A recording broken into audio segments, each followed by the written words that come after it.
अस्सलाम वालेकुम हज़रात। आइए तो अब इस वीडियो में हम देखेंगे कि किस तरह हमने हमारे पहली जमात के रियाज़ी के असबाक को बनाया है। सबसे पहले हम देखते हैं कि हमने जो रियाज़ी के असबाक है इनको किस तरह एनईपी के साथ में जोड़ा है। तो जब हम सबक की बात करते हैं तो हमारे सबक का जो नाम है वो सबसे ज़्यादा ऊंचा, सबसे ज़्यादा बोना, ये हमारे सबक का नाम है।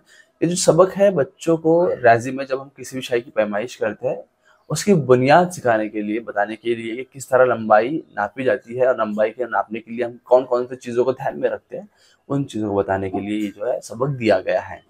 तो जैसे कि हमने सबक को देखा कि सबक किस बारे में है, तो लंबाई नापने के बारे में है या फिर बताने के बारे में कौन लंबा है, कौन बोना है। तो मवाद की तरफ देखते हुए हमको दिखाई दे रहा है कि ये जो है जो सबक है ये कॉग्निटिव डेवलपमेंट यानी तालीमी तरक्की के ऊपर दिया गया है, जो कि एनईपी का एक डोमेन है। इसी के साथ-साथ हम लोग अब आगे बढ़ते हैं। इस सबक के जो जब हमने मवाद देखा उसके ऊपर हमारा जो आमूज़-ज़ेशी हासिल होने वाला है वो क्या होने वाला है कि तलबा सबसे ज़्यादा लंबे और सबसे ज़्यादा बोने में फ़र्क पहचानेंगे और इनको अलग-अलग करना सीखेंगे।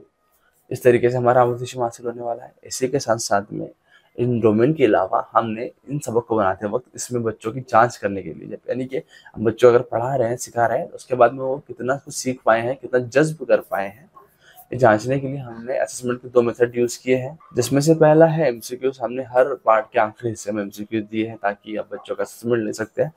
एमसीक्यूज़ के साथ-साथ में हमने वर्कशीट्स भी दी है, जिनका इस्तेमाल आप बच्चों के असेसमेंट के लिए कर सकते हैं। और इन दोनों के अलावा हमने हमारे दिमाग में अलग-अलग एक्टिविटीज़ दी हैं, जिन एक्टिविटीज़ को लेके आप आपके क्लासरूम में बच्चों को ये चीज़ें सिखा सकते हैं।